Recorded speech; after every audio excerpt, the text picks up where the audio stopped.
Muy buenos días, amigas y amigos de este programa Por Amor a México en ABC Radio 760 de AM. Estamos muy contentos esta mañana, hoy Domingo de Ramos, un día muy especial que da inicio a la Semana Santa, y por esa ocasión hemos invitado a quien ustedes ya conocen porque ya ha estado en estos micrófonos, el padre Hugo Valdemar Romero Asunción, quien fuera por muchos años el vocero de la Arquidiócesis Primada de México y párroco, y quien nos viene a compartir unas reflexiones sobre cómo vivir adecuadamente este periodo que inicia hoy, que es muy importante, el periodo de Semana Santa de este año 2019. Bienvenido, Padre Hugo Valdemar. Raúl, muchas gracias por invitarme al programa y saludo al público amable que nos escucha.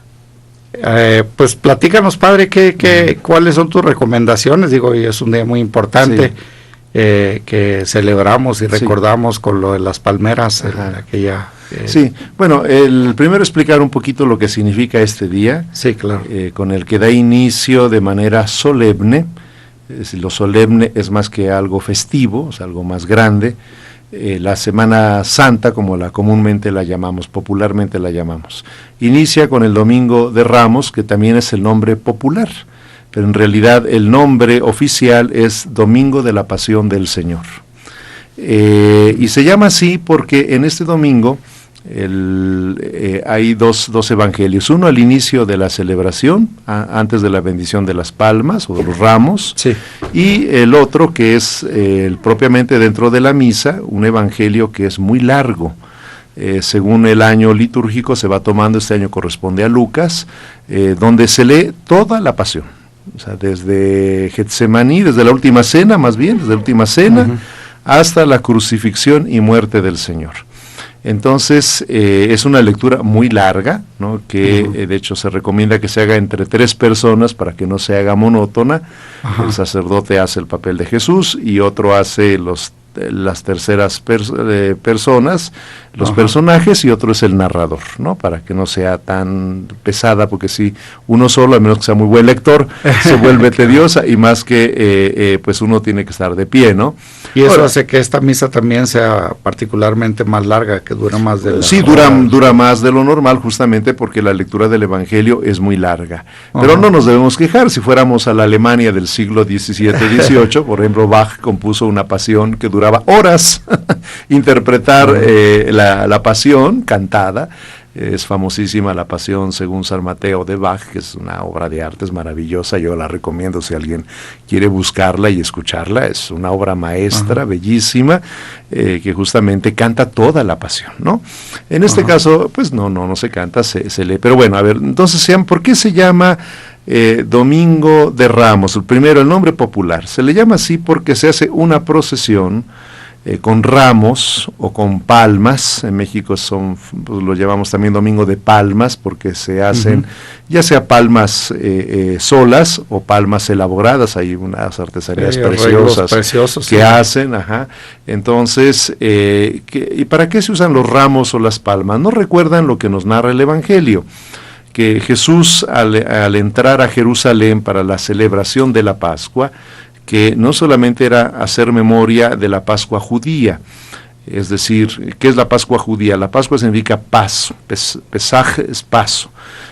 ¿Paso de qué? De la esclavitud a la libertad, de la esclavitud en Egipto, donde estaba el pueblo judío oprimido, Ajá. sale de Egipto, guiado por Moisés, y pasa a la libertad, de la esclavitud a la libertad. Era lo que el pueblo judío cada año hacía memoria de la Pascua. No solo, aquí cabe una palabra interesante, no solo memoria, no solo recordar, no solo era un recuerdo. Por ejemplo, nosotros en México cada 15 de septiembre hacemos un recuerdo de la independencia, claro. ¿no? Por ejemplo, ¿no? El 16. Es un recuerdo, pero para el pueblo judío usa mejor la palabra memoria. ¿Qué es la memoria? La memoria no solo es recordar un hecho del pasado, sino memoria es, sí, recordar, pero al recordar, hacer presente aquí y ahora ese acontecimiento del pasado. Es decir, aquello que sucedió hace muchísimos años es como si hoy lo volviéramos, al recordarlo, lo volvemos a hacer otra vez presente.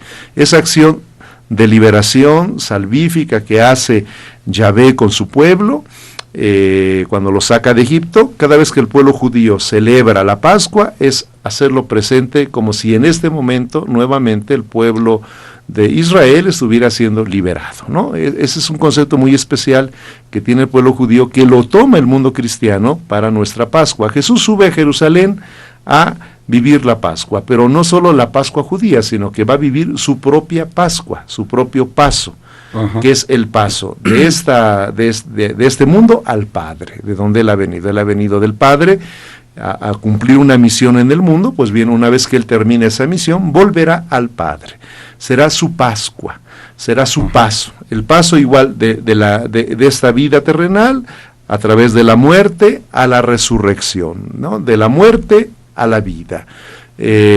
Así pues ya no será solo un paso simbólico, sino será un paso real, que es lo que nosotros celebramos en la Semana Santa. Ahorita lo ahondo un poquito más. Bueno, entonces Jesús, que entra a Jerusalén, crea un gran entusiasmo en la gente que ven en él al Mesías, es decir, al personaje elegido por Dios para liberar a su pueblo.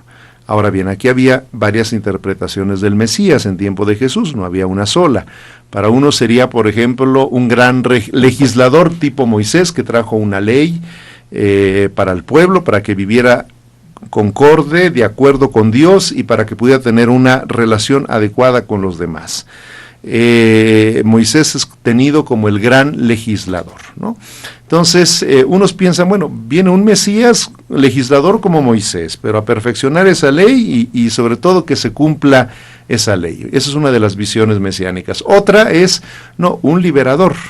El pueblo judío en ese momento está ocupado por el Imperio Romano. Hay un gobernante que lo conocemos, todo el mundo conocemos el nombre del gobernante, es Poncio Pilato, ¿no? Sí.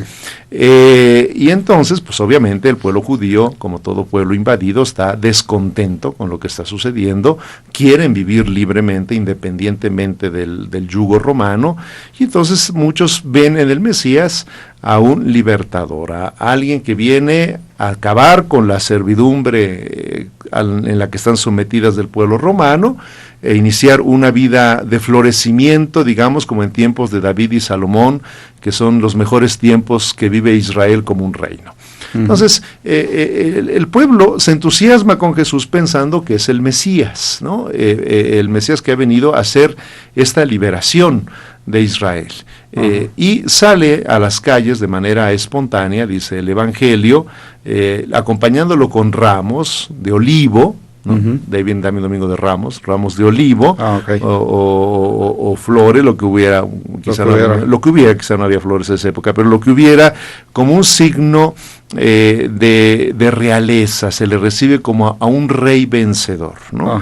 Entonces la gente se vuelca a Jerusalén, a las calles con los ramos para recibir a Jesús, olivos porque es lo que tienen al alcance, es lo que está, y lo aclaman, bendito el que viene en el nombre del Señor, Hosana al Hijo de David.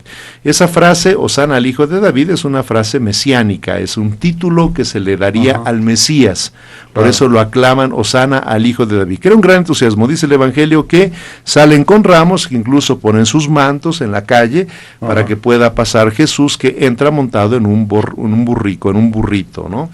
Que también se cumple una profecía donde habla que mira Jerusalén, levántate, ve a tu rey que viene humilde y victorioso montado en un burrito. Entonces en Jesús se cumple esta profecía de Habacuc, si no mal no recuerdo. Habacuc, este gesto de que Jesús entre del burrito, también la gente que sabe de la Escritura lo interpreta como que se está cumpliendo justamente en la Escritura. Entonces la Iglesia cada año, el Domingo de Ramos, recuerda esta entrada de Jesús a Jerusalén, del entusiasmo triunfal, del entusiasmo que provoca en la gente, las esperanzas, las expectativas. Y justamente esta entrada va a ser la que va a inquietar profundamente a los dirigentes, tanto políticos como religiosos. Ya se habían dado en Israel unos que se dijeron Mesías, ¿no? Un tal Judas, por ejemplo, no el discípulo de Jesús, otro Judas, que hizo un levantamiento que de manera cruenta, terrible, los romanos reprimieron, ¿no?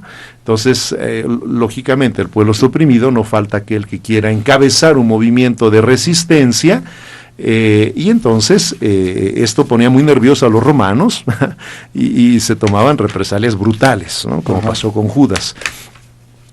pone muy nerviosos a las autoridades políticas, a los romanos, y pone muy nerviosos también a las autoridades religiosas, porque ellos temían justamente una represión que fuera más allá contra los rebeldes y que incluyera al mismo pueblo judío o las mismas autoridades judías. Entonces mete en nervios, ¿verdad?, a Jerusalén, claro, esta entrada de Jesús. Pero bueno, entonces la liturgia celebra justamente, recuerda, conmemora esta entrada de Jesús en Jerusalén. Por eso se le llama Domingo de los Ramos, Domingo de las Palmas, Domingo de Ramos, aunque el nombre, repito, oficial litúrgicos es la celebración de la Pasión del Señor. ¿Por qué? Porque en esta celebración, digamos, es como la ópera. Quienes les gusta la ópera me entenderán muy bien. Empieza con una obertura. ¿Qué es la obertura? Una pequeña pieza que abre la orquesta, donde se resume toda la música que se va a desarrollar en toda la ópera. Ahí está encapsulada, concentrada, esa es una obertura. Digamos que el Domingo de Ramos es la gran obertura de la Semana Santa. Sí. Exactamente. En la celebración del domingo que tenemos en la misa, está encapsulado lo que celebraremos jueves, viernes y sábado santo, incluido el domingo con el sábado santo. Está encapsulado allí, porque justamente en esa misa hacemos memoria no solo de la entrada de Jesús a Jerusalén, sino hacemos memoria de la entrada con la que se inaugura la Pascua de Jesús, pero también ahí hacemos memoria de su pasión, de su muerte y de su resurrección. Entonces está encapsulado en la celebración de la Pasión del Señor, que es propiamente ese domingo. Es una misa muy bonita, muy, muy larga, donde se bendicen las palmas o los ramos que se llevan justamente para poder acompañar a Jesús, que en ese momento lo representa el sacerdote, que va vestido con la capa pluvial. Él mismo lleva una palma y entra a la iglesia, hace una procesión. Se entra a la iglesia justamente para hacer memoria de este acontecimiento, ¿no? Y además las palmas, digo, en la tradición mexicana creo que son muy importantes, sí, porque se conservan en las casas, en las puertas, de todo un año, entrada. Sí, pues, como pidiendo a Dios protección para la casa. Ya nos platicarás de eso después del corte, amigas y amigos. Tenemos que ir a una pequeña pausa, pero regresamos a seguir platicando con el padre Hugo Valdemar, quien nos comenta sobre la Semana Santa y nos da sus recomendaciones de cómo vivir cristianamente este periodo tan importante, tan reflexivo y tan bello a la vez de estos oficios de la Semana Santa. Entonces regresamos después del corte.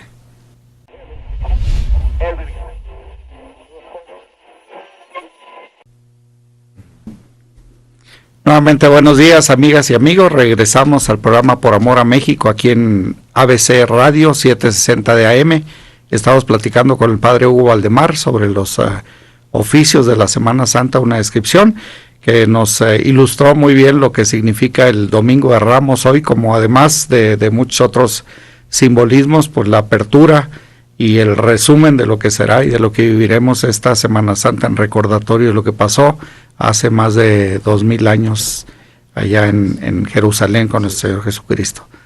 Padre Hugo. Muy bien, pues bueno, después del Domingo de Ramos vienen unos días, el lunes santo, martes santo, miércoles santo, que antiguamente había cada día alguna conmemoración especial. Hoy por desgracia se ha perdido, ¿no? Pero bueno, vámonos directamente ya al Jueves Santo. Entonces la iglesia va a celebrar lo que se llama el Triduo Pascual, o sea, los 3 días de la Pascua del Señor. Y el Triduo Pascual se inicia con la celebración vespertina, es decir, de la tarde de la Cena del Señor. Sin embargo, en la mañana hay una celebración muy importante.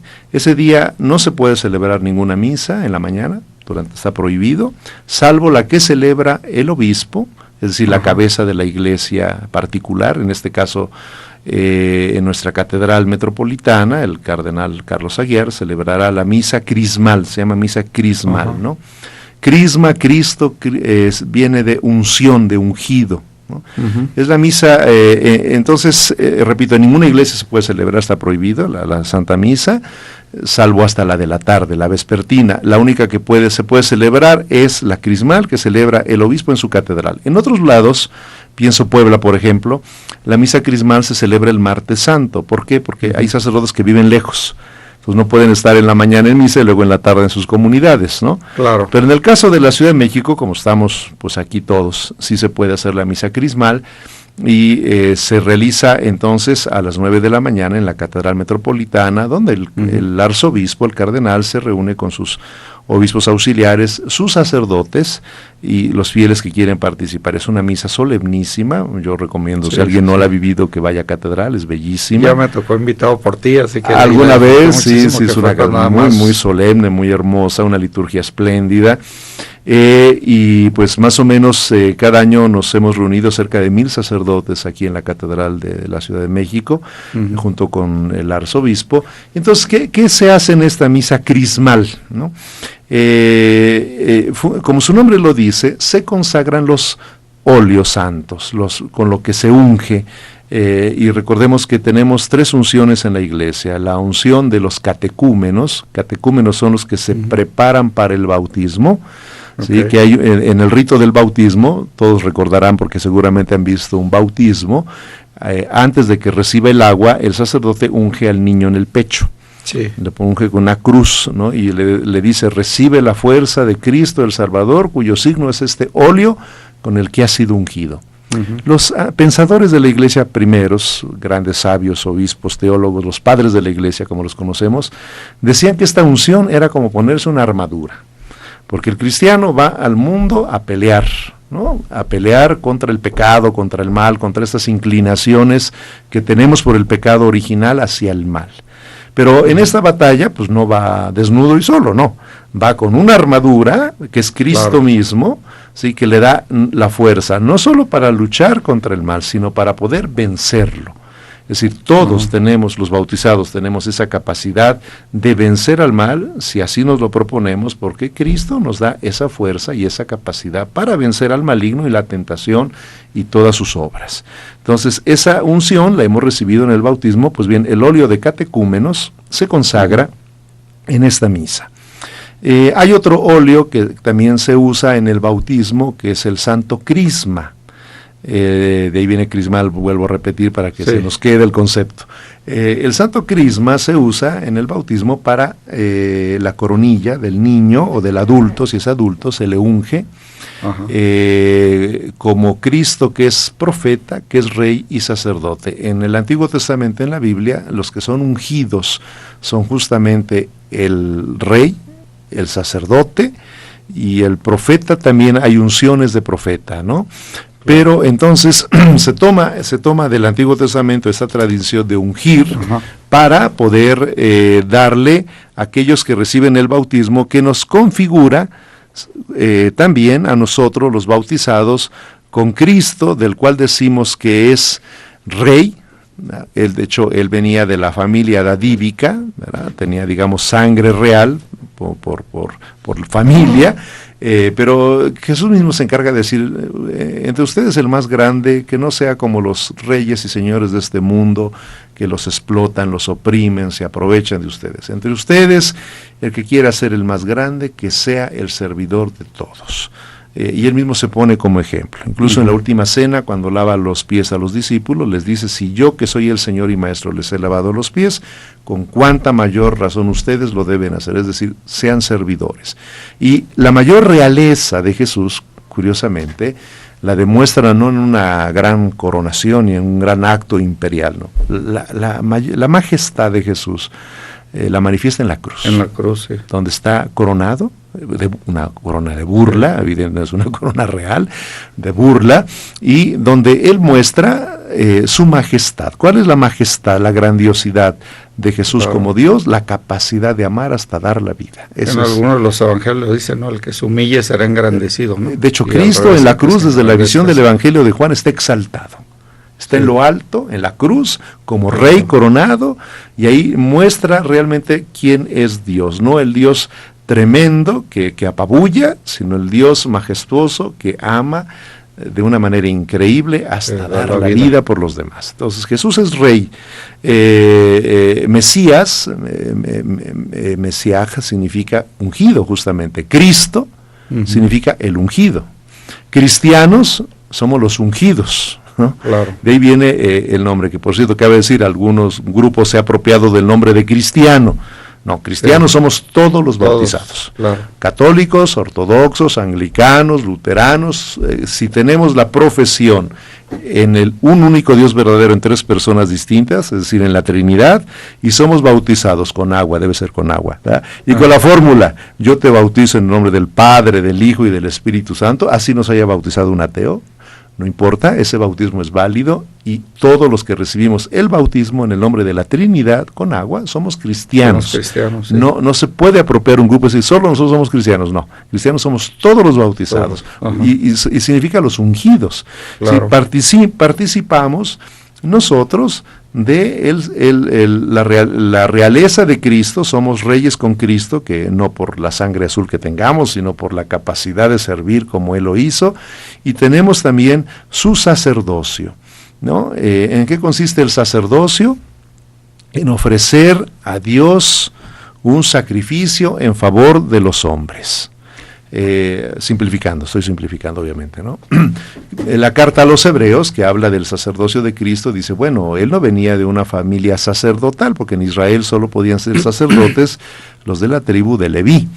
Okay. Si no eras de la tribu de Leví, no podías ser sacerdote. Jesús no viene de la tribu de Leví, viene de la tribu de Judá. No viene. Entonces, digamos, estrictamente hablando, no podía ser sacerdote. Pero, sin embargo, él es sacerdote, ¿por qué? Porque él se ofrece al Padre en el altar de la cruz, como sacrificio por nuestra salvación, por el perdón de nuestros pecados. Por lo tanto, decimos de Cristo que es altar, en él se realiza el sacrificio, es víctima, él mismo es la víctima y él mismo es el sacerdote, él mismo se ofrece al Padre. Los bautizados por Cristo también somos sacerdotes. Hay el sacerdocio común de los fieles, por ejemplo, tú tienes el sacerdocio por el bautismo, y hay otro sacerdocio que es el sacerdocio ordenado, ministerial, que es el que yo tengo y que recibí por imposición de manos del obispo, ¿no? Y el otro crisma que se consagra, ya dijimos que es el de catecúmenos. Sí, falta de los enfermos. El apóstol Santiago dice, alguien de la comunidad está enfermo, llame a los presbíteros a que lo unjan y oren sobre el enfermo, y la oración salvará al enfermo, ¿no? Se le perdonarán sus pecados, salvará al enfermo. De ahí viene el sacramento, antiguamente se le llamaba de extrema unción, porque se les daba ya a los que no había terminales se les daba, ¿no? Sí.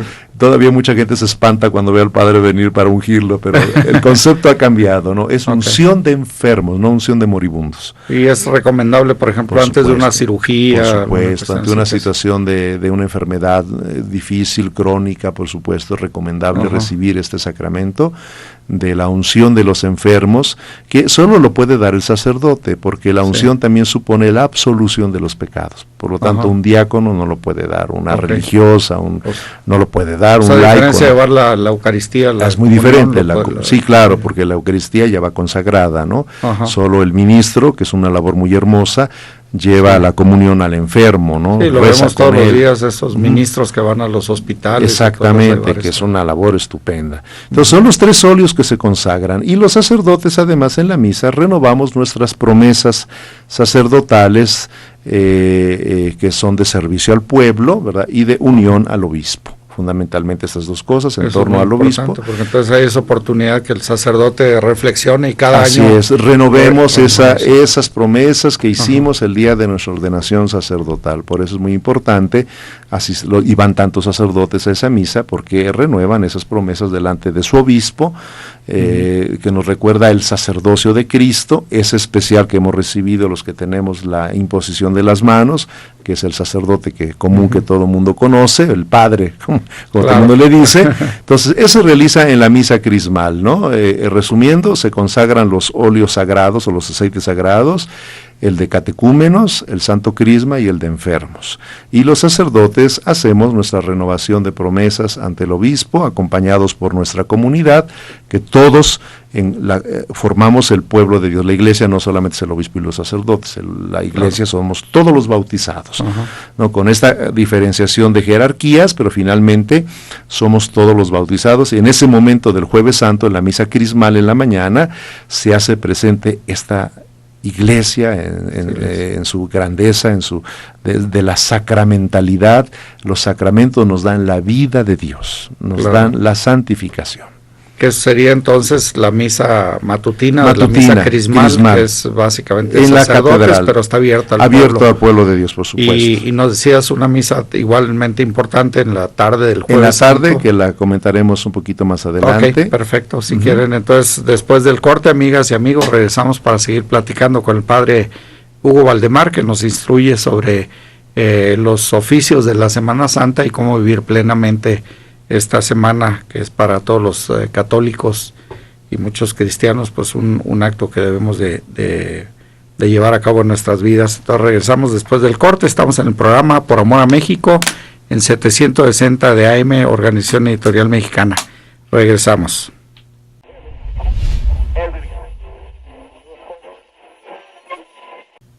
Muy buenos días nuevamente, amigas y amigos. Regresamos al programa Por Amor a México. Estamos platicando con el padre Hugo Valdemar Romero Asunción, quien fuera por muchos años el vocero de la Arquidiócesis Primada de México y que hoy nos está platicando sobre los oficios de la Semana Santa. Y terminamos lo que era el Jueves Santo, la misa crismal, y nos iba a platicar de la misa vespertina del jueves. La misa de la tarde, con esa misa se inicia, ahora sí, el Tríduo Pascual. Que conmemora el Tríduo Pascual, la pasión, la muerte y la resurrección del Señor. La tenemos separada en el tiempo, pero en realidad es una unidad, es una sola unidad. Bueno, entonces en la misa vespertina, que se recomienda que sea 5 o 6 de la tarde o 7 de la tarde, ya un poco depende de cada parroquia, como se organicen, se hace la misa vespertina aquí en la catedral, se hace a las 5 de la tarde. La mayoría de las parroquias lo haces ahora. Bueno, ¿qué se celebra en la conmemoración de la Cena del Señor? Eso se conmemora, es decir, no solo se recuerda la última cena, sino que se conmemora. Volvemos al término que explicaba al principio. Cada vez que el sacerdote celebra la misa, no es que se repita el sacrificio de Cristo en la cruz. La Eucaristía fundamentalmente es el sacrificio de Cristo en la cruz por nuestra salvación. Por eso tiene un valor inmenso, enorme, ¿no? Y yo creo que no hay mejor regalo que podemos hacer por alguien que ofrecer no solo por los difuntos, ¿no? Sino incluso por los vivos. Es lo más grandioso que tenemos.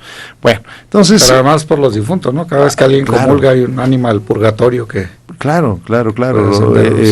Es una obra de piedad, digamos, el pedir por nuestros difuntos. Nada sirve hacerle una gran tumba, llevarle mariachis o flores hermosas, no sirve de nada.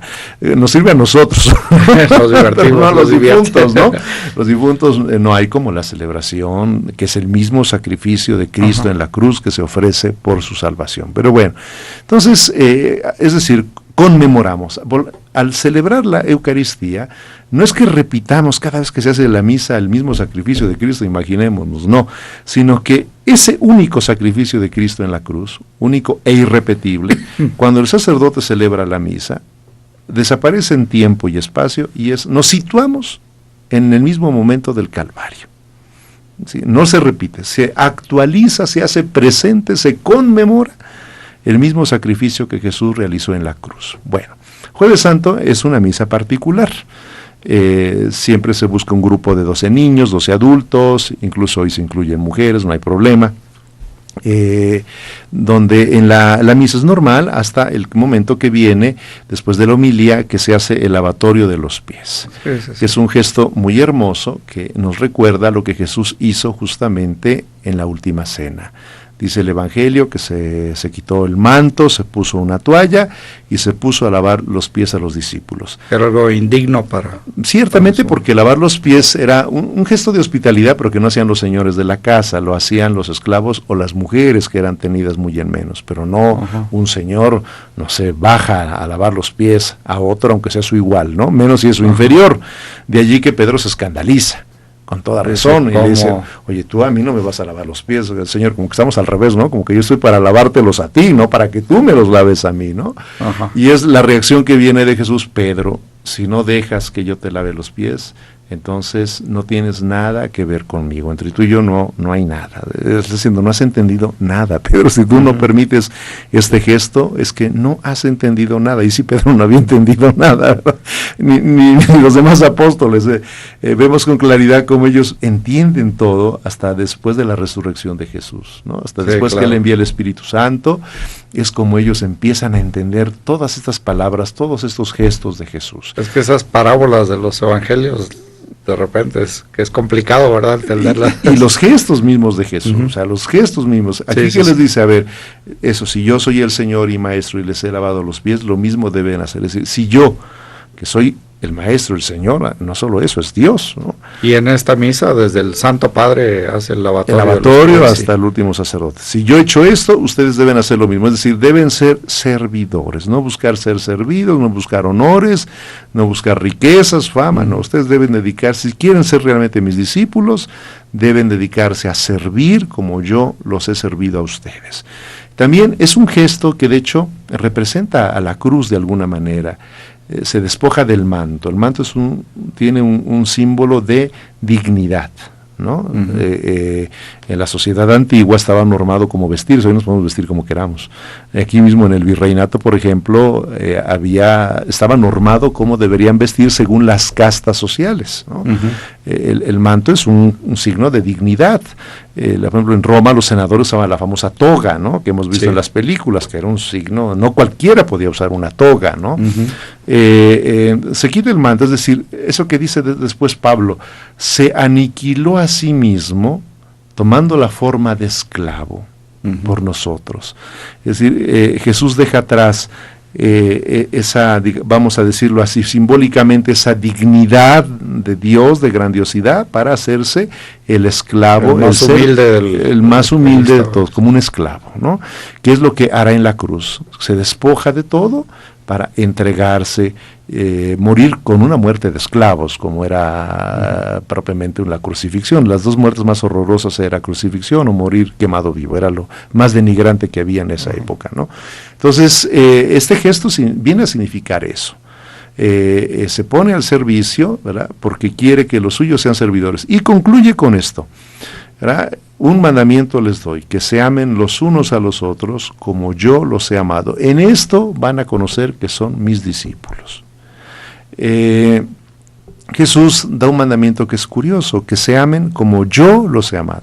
Había el mandamiento antiguo que decía, ama a tu prójimo como a ti mismo. Muy bien, ¿no? Para empezar, muy bien. El problema es si no nos amamos, ni nosotros mismos nos amamos, claro. ni nos aceptamos, entonces ahí ya. Pero Jesús no pone otro límite, que ese primero ya es muy bueno, es estupendo. Para empezar, claro, empecemos por allí. Pero Jesús a los suyos pide algo mucho más grande que eso.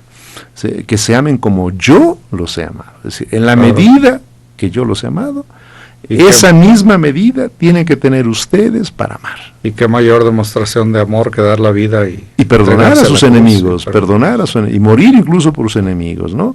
Entonces realmente Jesús nos deja muy alta la vara, altísima, inalcanzable, ¿no? Es posible, claro, con Él, pero si lo vemos es de asustarnos, es demasiado el reto que deja, ¿no? No como a mí mismo, sino como yo los he amado. Ese es el mal. ¿Y cómo sabemos que somos discípulos de Jesús? Sí, hacemos ese esfuerzo por amar como Él ha amado, ¿no? Y el amor, atención, porque mucha gente aquí confunde, y yo siempre aprovecho. A ver, ¿qué entiende Jesús por amor? Porque hoy muchos dicen, pues si se aman, pues que hagan lo que quieran. No, cuidado, el amor no es un sentimiento, ¿no?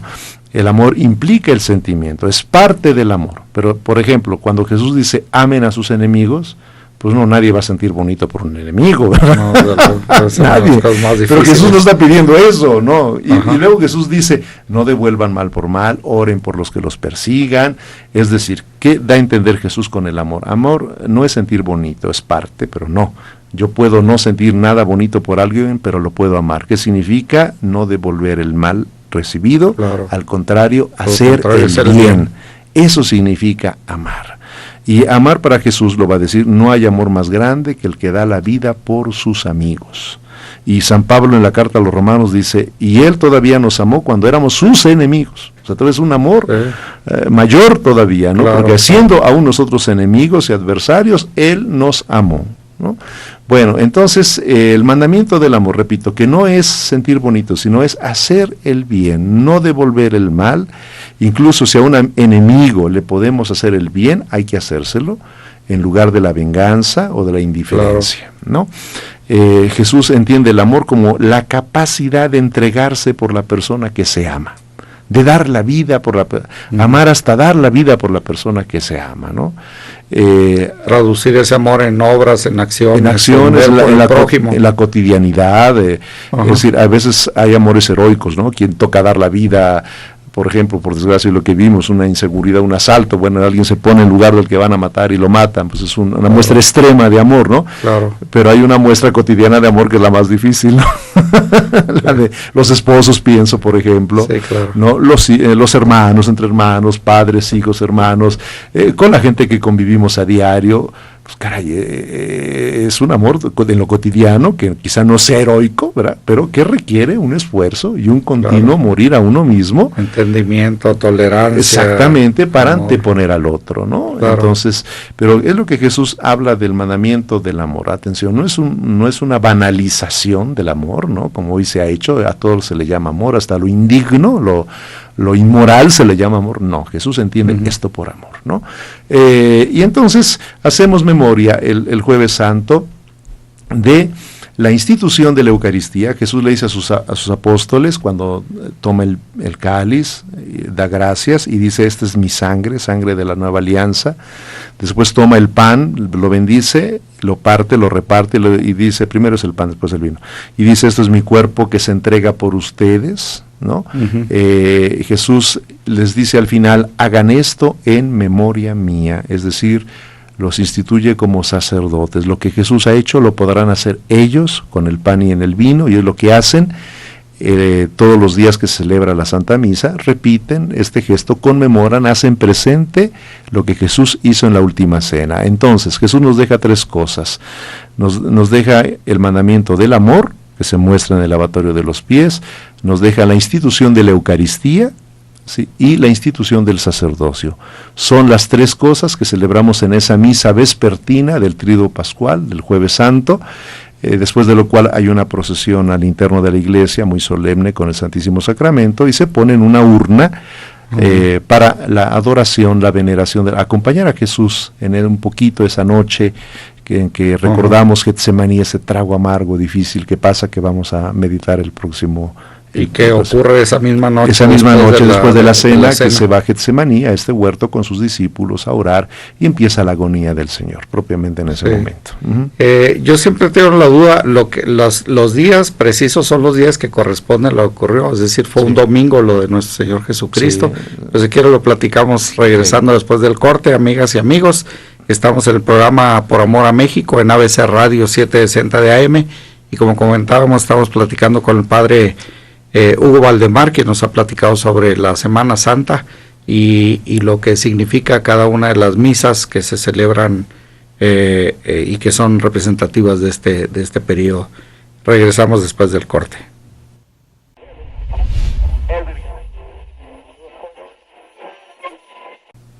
Muy buenos días, casi tardes de este domingo de Ramos, amigas y amigos. Estamos en el programa Por Amor a México y regresamos con el padre Hugo Valdemar, quien nos está explicando sobre la importancia de la Semana Santa y las misas que son representativas de este periodo. Bueno, el Jueves Santo, terminada la misa, se desnuda el altar. Algunos lugares tapan las imágenes, se queda solamente la urna expuesta el Santísimo hasta la medianoche, un poco antes. Se guarda para empezar pues la memoria del Viernes Santo, que es propiamente la muerte del Señor, ¿no? Pasión de la muerte del Señor. Viernes de la Pasión del Señor se le llama oficialmente. Bueno, ese día que recordamos cómo en la mañana, después de que Jesús ha sido pues vejado, azotado, burlado, es presentado al procurador, a Pilato. Pilato lo manda a Herodes, Herodes lo devuelve a Pilato, y finalmente se hace una intriga contra Jesús de los sumos sacerdotes que asusan al pueblo para que pidan la liberación. Había en la tradición de la Pascua judía la costumbre de liberar a un preso. Hay un gran criminal preso en ese momento que se llama Barrabás, ¿no? Y un inocente, que es Jesús, A Jesús lo acusan de, sobre todo, primero de blasfemia, es decir, de haberse comparado con Dios, ¿no? Las autoridades religiosas lo acusan de eso. A Pilato no le interesan las acusaciones teológicas o religiosas del pueblo, se burla un tanto de ello, ¿no? Entonces, muy hábilmente, ellos arguyen que está atentando contra la seguridad del imperio, ¿no? Porque se ha dicho ser rey. Y para ser rey de Israel, pues solamente con el consenso del emperador, nadie podía proclamarse rey. Eso sí pone nervioso a Pilato, ¿no? Y es por eso que entonces, aunque sabe que es una intriga, ¿verdad? Sin embargo, por eso se lava las manos, el famoso lavarse las manos de Pilato, pues yo soy inocente de la sangre de este hombre, pero ciertamente la presión es muy fuerte, ¿no? Aquí entra, como siempre, vale más la política que la justicia, ¿verdad? Y entonces, después de mandarlo, lo manda crucificar. Primero lo azotan, conocemos el relato de la pasión. Bueno, antes de eso igual pasa Getsemaní, que es un momento muy amargo, el Señor de oración, lo aprenden, lo llevan a casa de Anás, de Caifás, después de Pilatos, Herodes, fue toda la noche hasta la mañana, ¿no?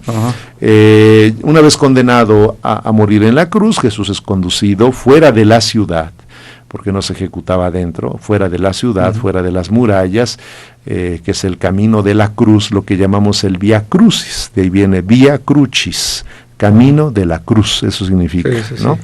Entonces, ¿cómo es posible, de repente, perdón, que fue mucha de la misma gente que recibió triunfalmente el Domingo de Ramos a Nuestro Señor en la entrada de Jerusalén, y ellos mismos son los que aclamaban después su crucifixión, unos días después Bueno, yo creo que es una cosa que siempre ha sucedido socialmente, la manipulación de las masas, ¿no? Las masas no piensan, las masas se dejan llevar por la emoción, ya sea positiva o negativa. Así como fue positiva al ingreso, ahora es negativa pidiendo la muerte del Señor, ¿no?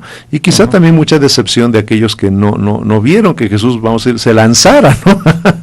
a lograr la independencia del pueblo, como quizá lo habían visto, como ese Mesías de una liberación política, militar. Jesús obviamente jamás le pasó en la cabeza una cosa semejante, ¿no? Otro era el proyecto de Dios para con él. Entonces, parte del pretorio de Pilato al Gólgota, al Cerro de la Calavera, que tenía una forma como de cráneo, por eso se llama Gólgota, y entonces se lleva a cabo el Vía Crucis, el camino de la cruz. La tradición católica ha tomado y ha hecho presente 14 momentos de ese camino, ¿no?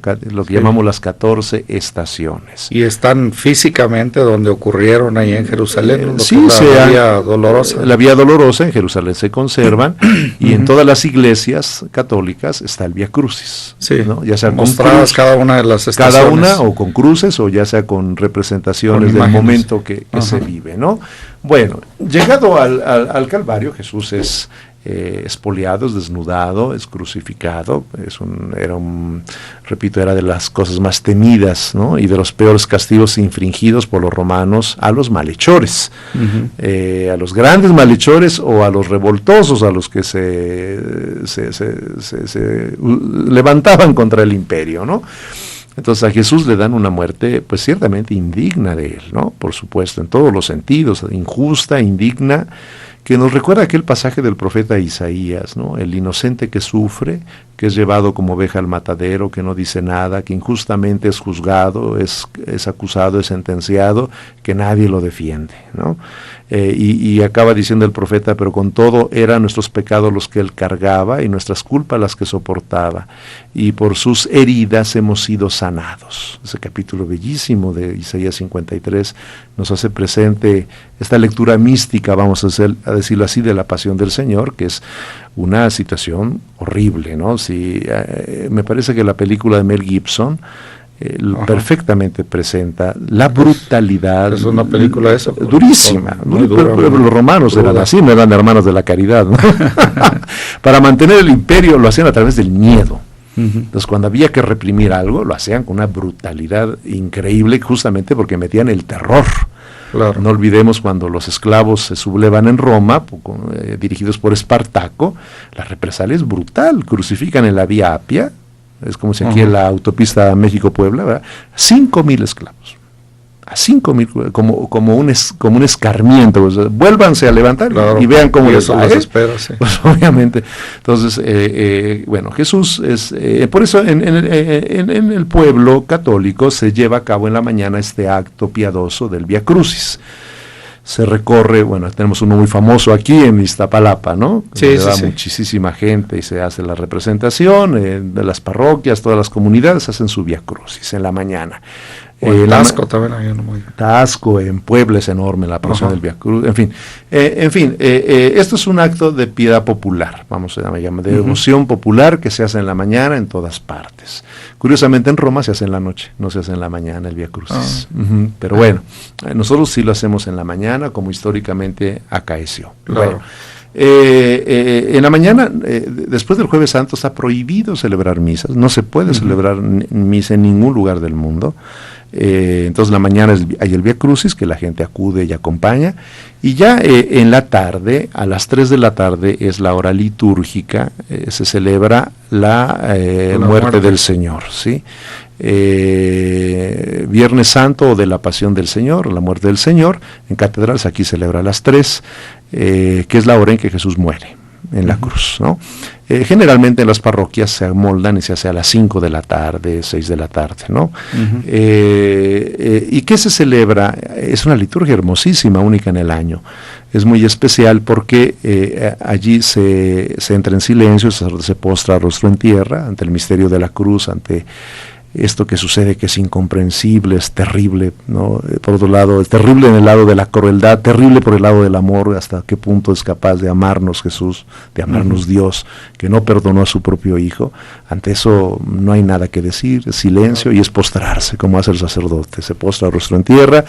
Después vienen las lecturas, Isaías, que nos habla de ese acontecimiento. Después de eso viene, la homilía, y viene la adoración de la cruz. Atención, no se adora el palo donde mataron a Jesús, porque algunos hermanos separados se escandalizan de eso, ¿no? Sino lo que significa la cruz. Claro. ¿Qué significa la cruz? Significa el sacrificio de Cristo por nosotros, es adorar no el palo, sino a Cristo crucificado, que se ha entregado por nosotros. Se hace la adoración de la cruz, 3 veces se levanta, miren el árbol de la cruz donde estuvo clavado Cristo, el Salvador del mundo, y decimos, venid y adoremos 3 veces, luego se da la veneración del pueblo.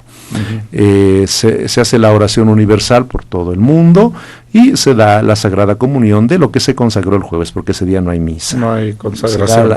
Se da la comunión y se termina. Bueno, y al otro día es el gran día, y del que menos tiempo nos quedó para hablar. Sí, tenemos escasos. El día de la resurrección del Señor. El sábado santo es el día del gran silencio, no es sábado de gloria, ¿eh? Antes sí, porque la gloria, la resurrección se empezaba a partir del mediodía, pero ya no.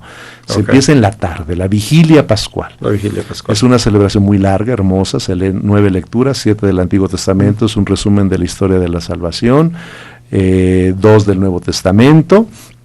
Y se canta un himno hermosísimo, que es el pregón pascual, que es el himno que oficialmente anuncia el triunfo, la resurrección de Jesús de entre los muertos. Hay un bautismo de los neocatecúmenos. Y también hay bautismo de los catecúmenos, adultos mayores o niños también ya de alguna edad, que no se han sido bautizados, y se hace. De hecho, toda la liturgia pascual de la resurrección es bautismal. Y vienen 50 días de gran fiesta. Bueno, al otro día domingo es la fiesta de las fiestas, desde el sábado al domingo, el domingo de Pascua, que es la fiesta más grande de los cristianos, no es la Navidad, es el domingo de resurrección.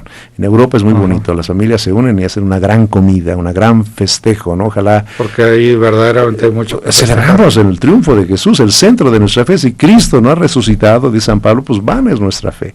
No tiene sentido, es la mayor de las fiestas, repito, y es una tradición que yo empiezo a ver algunas familias, se reúnen a comer, conviven, hacen una comida muy digna del día, ¿verdad? Muy festiva, como hacen en Europa, por ejemplo. Porque es el abrazo de Pascua, ¿no? Y el abrazo, sí, los